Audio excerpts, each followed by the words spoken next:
Welcome to Intergalactic Tarboush, eclectic conversations from the MENA with Iyad al-Baghdadi and me, Ahmed Gatnash. We talk about politics, activism, tech, spirituality, mental health, and more. Hey Ahmed, how are you doing? What are you going to think about? I've been reading this thing that you wrote about the essence of democracy not being votes. Tell me about that. You vote in a democracy, but I keep thinking that the essence really of what holds a democracy together is separation of powers. So I don't remember what I wrote, okay? But I kind of gave the example of a family sitting around the dinner table and the father kind of wanting to be democratic. And then he's like, taking kind of a decision, for example, where should we go this vacation, right? And then, he takes a vote, or maybe it's like, what kind of car should I get or whatever kind of family decision. So he takes a vote. The thing is, he doesn't really have to, because he controls, he's the one who brings in the money. He controls the bank account. The house is in his name. He does, he is taking their he is taking their opinion, and he's soliciting their feedback, but in the end he has the power to go it alone, right? And that, I think, breaks a lot of democracies. So it's not a democracy, it's a decision to consult, which is I'm not a political scientist, so I don't know what's the right word, the right term to use. But I feel like a lot of actual democracies break down because power is not really distributed properly. And so when we say it's a free choice, it's not really a free choice. And some part of the state can kind of like strong arm the rest of the state, and it can just break the government. So I was wondering, okay, in the same example, imagine if the father is the breadwinner, but then the mother has her own income too, and then the mother owns the house, and then they kind of distributed power in such a way that like one of the children has the Wi-Fi password and can kind of change it and like make life miserable for the whole family. The other, one of the other children, he has like a band. And, he can basically invite his band to the basement and make life really miserable for the rest of the house. And maybe one of the other kids, for example, is a co-signer on one of the family bank accounts or something. Horrible family dynamic. I don't recommend anybody design their family that way. But I'm thinking, how will that change the voting mechanism? Because now you're soliciting feedback. But at the same time, you don't have all the power, so you can't really go it alone. You actually need, everyone else to go along with you. So consultation is more baked into the system rather than something which is nice to do. You don't really have to do it. So a lot of Western-style democracies are democracies by form, therefore, and not really by separation of power, by distribution of power. Because even though there's a consultation process, there's a power imbalance. Yeah, I actually think that Western-style democracy kind of gets this. Mm-hmm. And you do have separation of power, and it is important, and it does matter. But I think a lot of nascent democracy. I'm talking, for example, take the example of Tunisia, for example. The president was able to, through shady kind of gray zone, but without really overthrowing the constitution, he was able to basically take this democracy and make it into an autocracy. And I think it's getting worse. Because he basically arguably had the powers to. Yeah. So the power was not distributed, but also, of course, there's not to get into Tunisia too much, but of course there's mistakes made on all sides. That allowed him, that basically brought the country to this point. But this is what kind of, if you zoom out a little bit, in a sense, democracy is really about the power differential. So if you have an elite who have so much power Meanwhile, the rest of the nation do not have a lot of power. You end up with an oligarchy of some sorts. So you can look at this on multiple axes. Like, I'm trying to think of the example I probably know best, which is the British political system. Like, you can say a lot of things for it, but geographically equal isn't one of those things. You have like all of the political activity centered on London. That's over the centuries drawn a lot of the economic activity to center on London, which has pulled most of the population to center around London, which has centered even more of the political power on London. And you end up with like a very unequal country. And I've been reading a lot about how Germany is so different from this, because you don't kind of have a London and then the rest of the country, but you have, you know, a handful of tier one cities like Frankfurt, Munich, Berlin, etc., which all seem to be quite equal. Maybe they have a particular sector of the economy or a chunk of the political system, but you don't have the entire country centered on one city.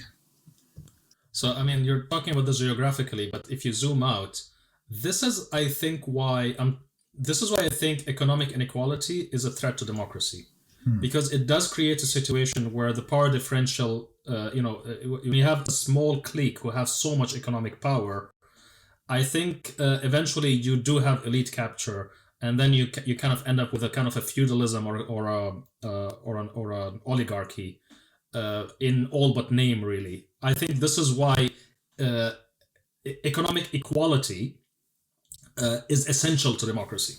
It's difficult to argue against the idea that most Western democracies are in some stage of that process at the moment, of like state capture by entrenched interests. Like an example I was recently reading about is the fact that these, again, to take the British system example, but this is probably amplified in the US, you have these all-party parliamentary groups in the UK, which are kind of like political groupings cross-party within Parliament, where you can have like the all-party parliamentary group on jazz music, for example, and they will like be the people interested in jazz and regulating jazz or whatever laws pertain to jazz, etc. Like you'll have ones about you can't finance. Regulate jazz, man. Yeah, very bad example. But you'll have like the one on finance. You'll have the one on, I don't know, culture. You'll have like different niche areas where people who are particularly interested in understanding that issue and any regulation relating to it will band about. And I've read this article in The Guardian. I can't remember how many of these groups there are now. There's something like 500 or 700. And they're basically all privately funded, it turns out. They aren't actually funded by the state. So you have a lobbyist who decides that it's in the interest of the client or the industry, which is their client, that, you know what, we need a grouping to further the interests of this industry within Parliament, and we're going to sponsor that. Like a big one is the fact that the arms industry, like a lot of the big players like BAE and Raytheon, sponsor a bunch of these groups. And you end up with that distortion of the political process, because interests are kind of dragged along by the public interest is dragged towards private interests. I mean, taking it back to the point about how economic inequality is a threat to democracy. But then before that, we're talking about democracy, right? Mm-hmm. And the dinner table example and the really horrible family dynamic. I was thinking that I could take this in one of two directions, because there is another element of democracy that I think is really important, which is the public sphere. And I've been thinking about this deeply, really, as we, as Palestinians, are trying to kind of reclaim their voice, and we realize that you sort of need. I mean, of course, the theory of the public sphere here is that in a democracy, because it's the people who decide, the people have to be informed. So the public sphere is that space in society where this kind of exchange of ideas, this meritocratic, inclusive space where people can become informed in order for them to be able to express their voice on public affairs. And of course, there's a whole conversation to be had about like how the public sphere is suffering since the fragmentation, social media, etc.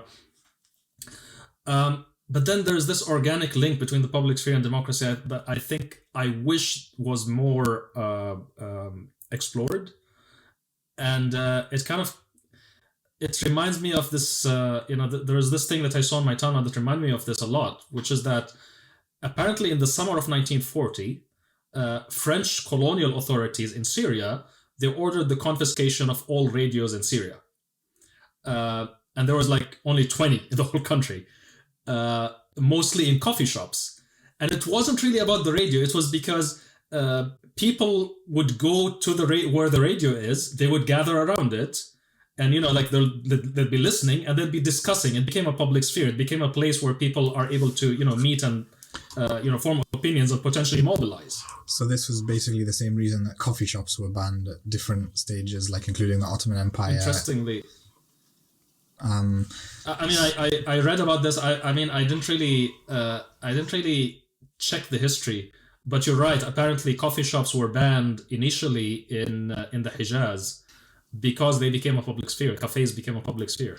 Yeah, because you'd get sedition when people gathered to drink a stimulant and talk about the issues of the day.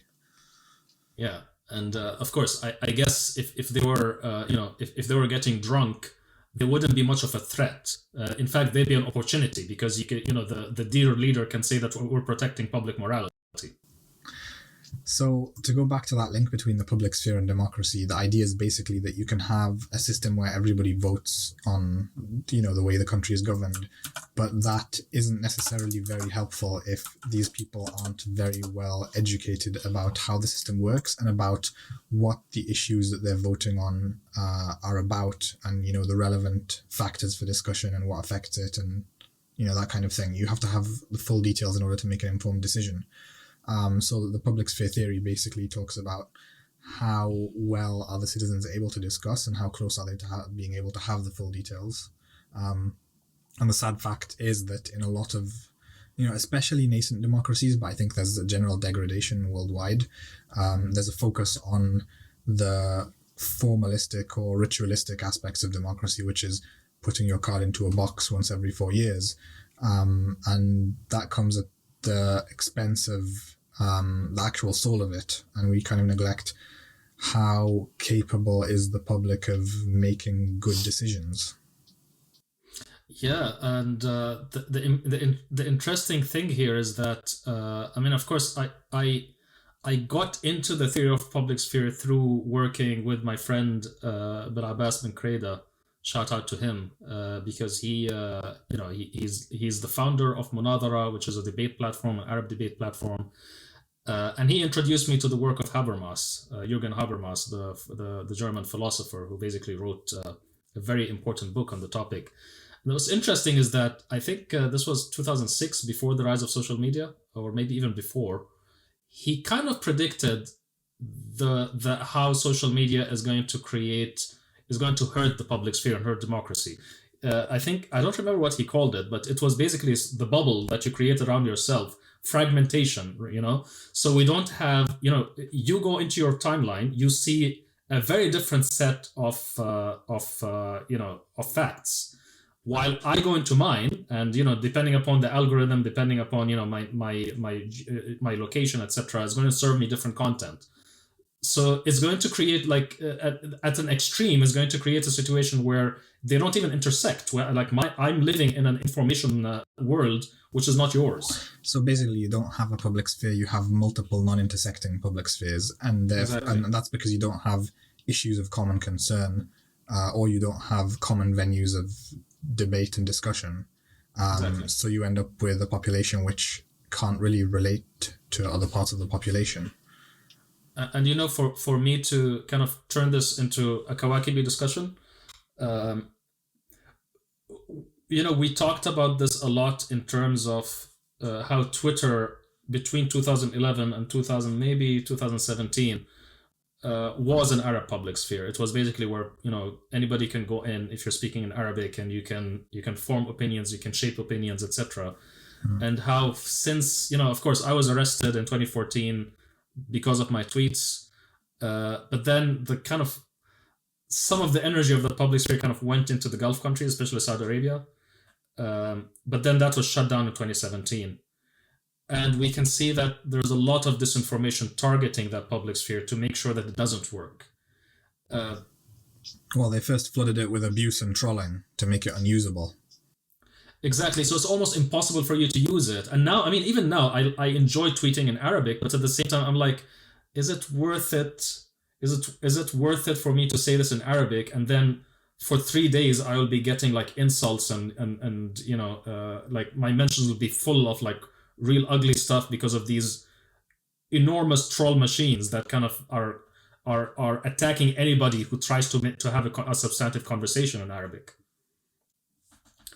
But I've been kind of wondering. This is like kind of an incomplete thought, but I'm wondering like the link between public sphere and nationalism. Mm-hmm. The idea of like, because Arabs are not really one people. Like I don't even think we should call ourselves Arab, but rather Arabic-speaking peoples. We come from different different backgrounds, different even different ethnicities really. Yeah. What we have in common really is not common lineage, but the fact that we're all united with in one public sphere in a sense. Of course, this goes historically as well, and I'm wondering, like, what is the impact on that on nationalism?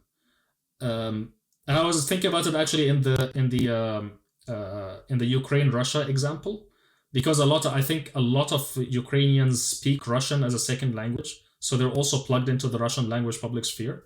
And I'm wondering how much of that really plays there. Like how, I don't have an answer, just a question really.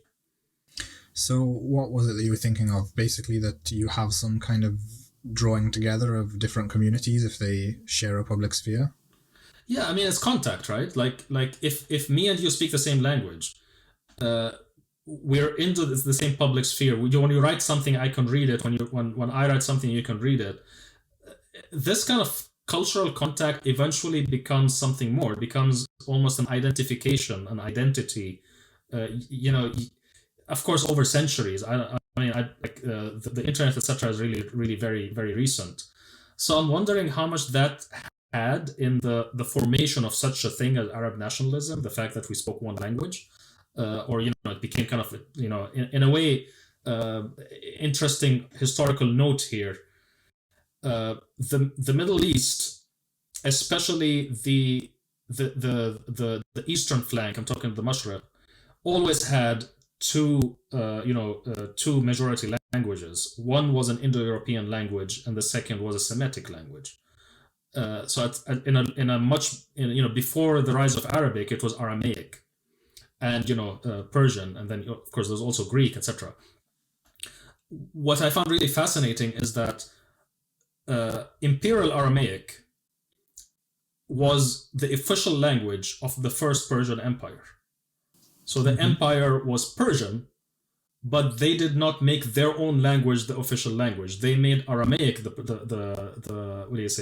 official language because it was always already the lingua franca. So it was kind of easier for them to do that. And that kind of like appends a lot of your ethno-nationalist ideas that, it's basically people, language, borders. Because borders change, languages change, and, also people, the idea of biological races also is like... people are more intermixed than you realize. Yeah. Exactly. So I mean, kind of thinking, what is the relationship here between this identity, formation of one identity, and the fact that, you kind of interact with each other and you speak the same language. So what this is making me think of is the rise of Islam, and the fact that this new polity, this new political grouping, was accompanied with the spread of a language, and that kind of allowed this formation of an identity across, a really vast swath of area, across different cultures, and like that was underpinned by a common religion, but a lot of it was also underpinned by the spread of a new lingua franca, which created like shared spheres of communication. Like you could even see the Hajj through that lens, because no matter how different your context, people from like the far east and the far west of the empire would descend on a single city every year and intermix and communicate, presumably, before going back to where they came from. And I wonder how that figured in the cohesiveness of the Muslim world. I mean, I always found it fascinating. I mean, I enjoy a lot of books from Islamic tradition, going back centuries. The fact that you can pick up a book written like 1,000 years, more than 1,000 years, and you can read it, and it's it's amazing to be able to access public sphere also down history. It's always fascinating to me how someone could write a book in Morocco, but then his travels would take him to Mecca for Hajj. And then he would settle, for example, in Syria, and then he would get a post in Egypt, and then live there until his death, right? And how this is a very common story in history. The fact that anybody could, if you speak that language, you could be, you could be of African origin, sub-Saharan African origin, you could be of Persian origin, etc. But you can actually influence this kind of shared public sphere, not only in your time, but down history. That I found is, really an interesting angle, which is we don't really read a lot about these days. Yeah, two thoughts on that. One is the fact that I hadn't actually thought about the fact that you can have common concern not only with people in a different place, but even people in a different time. Like you can, like in the English language, it's very hard to actually access the thought pattern and the concerns of someone who lived 1,000 years ago. But the Arabic language was already mature and already looked pretty much like it does today when the English language was only just beginning to emerge. And the other thought was basically, no, I've lost that one.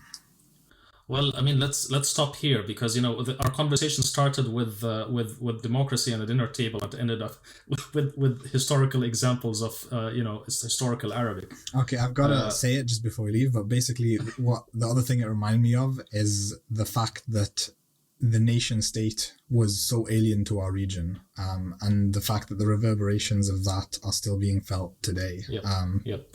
And this is something we explore a lot in our book. Which we have to keep plugging. So yeah, Middle East Crisis Factory. See you next time. See you next week. Thanks for listening. To support us, please leave a rating wherever you listen to your podcasts. You can also find the link to our Patreon in the episode description.